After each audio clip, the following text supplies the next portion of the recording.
Hi అండి, welcome back to Freddy Jenny's kitchen. నేను మీ ప్రియాంక. ఇవాళ మనము ఇంట్లోనే ఈజీగా తోటకూర కర్రీ అనేది ఎలా వండుకోవాలో ఈ వీడియోలో చూపిస్తున్నాను. ముందుగా స్టవ్ ఆన్ చేసుకొని కళాయి పెట్టుకొని అందులోనికి మనము 3 స్పూన్స్ వరకు ఆయిల్ని యాడ్ చేసుకోవాలి. ఆయిల్ హీట్ ఎక్కాక ఇందులోనికి 2 వెల్లుల్లిపాయలు తొక్క తీసినవి ఇందులో యాడ్ చేసుకోవాలి. అలానే ఒక మీడియం సైజ్ ఆనియన్స్ కూడా ఇలాగ ముక్కలుగా కోసుకొని యాడ్ చేసుకోవాలి. ఇవన్నీ కూడా ఒకసారి ఇలాగ మీడియం ఫ్లేమ్లో పెట్టుకుంటూ కలుపుకుంటూ ఉండాలండి. ఇప్పుడు ఇందులోనికి 1 స్పూన్ వరకు పోపుల్ని యాడ్ చేసుకోవాలి. పోపులు వేసుకున్నాక ఒకసారి కలుపుకోవాలి. ఇలా కలుపుకున్నాక ఇవి కొంచెం కలర్ చేంజ్ అవుతూ ఉండగా ఇందులోనికి 6 నుండి 7 ఎండుమిరపకాయలు ముక్కలుగా కోసుకొని ఇందులోనికి యాడ్ చేసుకోవాలి. మనం ఇందులోని ఇంకా కారం అనేది యాడ్ చేయము కాబట్టి ఎండుమిరపకాయలు అనేవి వేసుకుంటే సరిపోతుంది. అలానే కొంచెం కరివేపాకును కూడా యాడ్ చేసుకోవాలి. ఇవన్నీ కూడా మనకి కొంచెం కలర్ చేంజ్ అయ్యే వరకు ఫ్రై చేసుకోవాలి.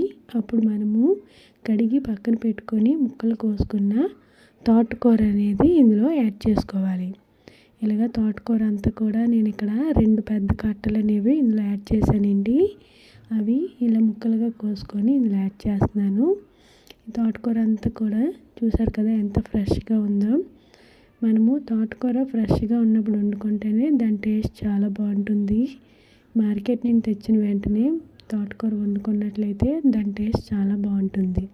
ఇలా మీడియం ఫ్లేమ్లో పెట్టుకొని ఇలాగ మనము ఒకసారి కింద నుండి పై వరకు ఈ ఆకులన్నీ కూడా ఇలా మనము కలుపుకుంటూ ఉండాలి. ఇలా కలుపుకున్నప్పుడు మనము వేపుకున్న తాలింపు అనేది పైకి వస్తూ ఉంటుంది, ఆకు అనేది కిందకి దిగుతూ ఉంటుంది. ఇలా మనము మీడియం ఫ్లేమ్లో పెట్టుకొని ఇలా ఫ్రై చేసుకుంటూ ఉంటే 3 to 4 మినిట్స్ అయ్యాక ఆకు అనేది అలాగ మనకి దగ్గరకు అవుతూ ఉంటుంది. ఇప్పుడు ఇందులోనికి 1 టేబుల్ స్పూన్ వరకు పసుపు, అలానే 1 స్పూన్ వరకు సాల్ట్ అనేది యాడ్ చేసుకోవాలి.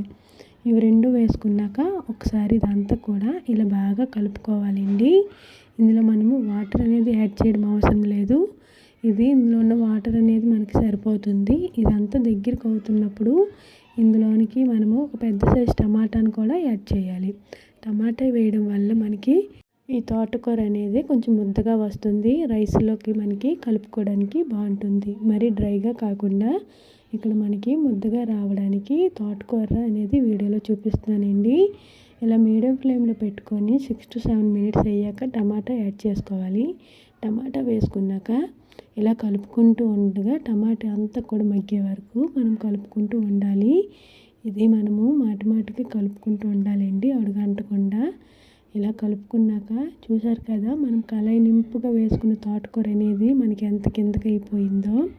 ఇలా మీరు ఇది దగ్గరికి అయ్యే వరకు ఈ ప్రాసెస్ అంతా కూడా మనకి ఒక 15 to 20 మినిట్స్ వరకు ఇదంతా కూడా తోటకూర అనేది మనకి రెడీ అవుతుందండి. తోటకూర కర్రీ అనేది ఇలా మొత్తం కూడా దగ్గరికి అయ్యాక ఇప్పుడు లో ఫ్లేమ్లోకి టర్న్ చేసుకోవాలి.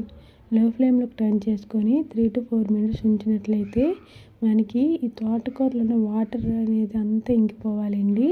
వాటర్ అనేది లేకుండా మనము వేసుకున్న ఆయిల్ అనేది సపరేట్ అయ్యే వరకు మనము ఇలా ఫ్రై చేసుకున్నట్లయితే మనకి చూడండి వీడియోలో చూపిస్తున్నట్లు ఆయిల్ అనేది ఇలా మనకి సపరేట్ అయిపోవాలి.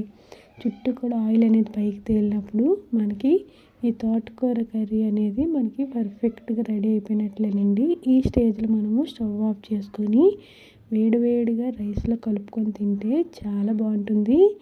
చపాతీకైనా ఈ తోటకూర చాలా బాగుంటుంది. మనము మరీ డ్రైగా కాకుండా ఇలా ముద్దగా వండుకున్నాం కాబట్టి రైస్తో కానీ చపాతీతో కానీ మీరు ఒకసారి ట్రై చేయండి. ఈ తోటకూర వీక్లీ 2 టైమ్స్ తిన్నట్లయితే మనకి విటమిన్స్, ప్రోటీన్స్ కూడా అందుతాయి. వీటిలో ఉన్న చాలా బెనిఫిట్స్ ఉన్నాయండి తోటకూర ద్వారా. కాబట్టి వీక్లీ 2 to 3 టైమ్స్ అయినా తీసుకోవడానికి, ఇంట్లోని ప్రిపేర్ చేసుకోవడానికి మీరు ఇంట్రెస్ట్ చూపించండి. స్కిప్ మాత్రం చేయకండి. తోటకూర వల్ల చాలా బెనిఫిట్స్ ఉన్నాయి. పిల్లలకి, పెద్దలకి ఈ విధంగా వండుకొని ఇంట్లో తిన్నారంటే ఎంతో హెల్తీగా ఉంటారు. కాబట్టి మీరు కూడా నేను చెప్పే ఈ విధంగా ఒకసారి ఇంట్లో ట్రై చేయండి. మీకు ఎలా కుదిరిందో మీ యొక్క ఫీడ్బ్యాక్ని మా కామెంట్స్లో తెలియజేయండి. మా వీడియోని లైక్ చేయండి, షేర్ చేయండి. మా ఛానల్ని సబ్స్క్రైబ్ చేసుకోవడం మాత్రం మర్చిపోకండి. Thanks for watching. Thank you.